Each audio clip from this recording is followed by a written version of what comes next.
Speaker 1. What struck me most was just how arrogant the man is.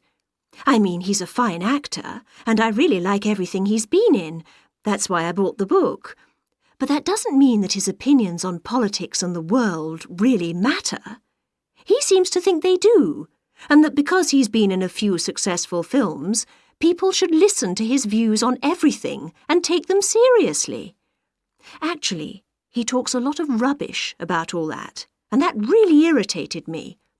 I wanted to read about his early life and struggles, how he got to the top and all that. But he hardly mentions that, or anything about his private life. It's really put me off him. Speaker 2. I got the book because a friend recommended it, not because I was particularly interested in the man. In fact, from his public image on TV, I thought he was a ghastly person.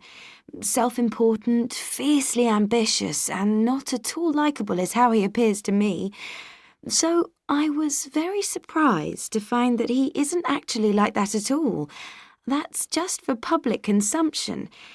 In reality, he's a decent person who puts family and friendship first, and he comes across as the sort of person you could have a pleasant chat with. He's certainly gone up in my estimation. Speaker 3. His family seemed to have played a very important part in his career, and he talks about how much help they gave him in the early days, paying for coaches and taking him to tournaments all over the place. But he admits that after he made it to the top, he didn't treat them at all well. He talks about how much pressure he was under once he became a champion, and how he struggled to deal with all the attention from the media and fans. We always saw him smiling in victory, but he says that he was really horrible to the people who were closest to him. It just shows that appearances can be deceptive.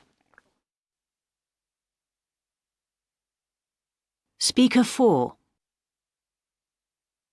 Of course, people always say that comedians are actually very sad people, but that doesn't seem to be the case here. With him, it seems to be very much what you see is what you get.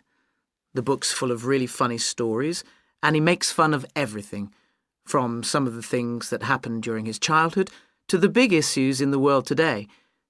He seems to have come from a very peculiar family, and his descriptions of them are really amusing.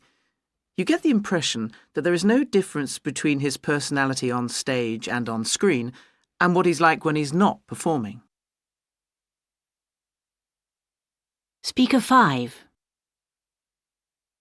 It's quite an uplifting story, really, a real rags to riches one.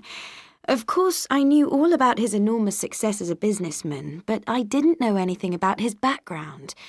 It certainly wasn't a privileged one, and he seems to have grown up in poverty with a family who didn't really care about him at all. The way he describes his childhood, it's hard to imagine how it could have been any worse. So the fact that he managed to go from that to such incredible success and wealth makes for a really interesting story. You don't get much of an idea of the real person, but the story is great.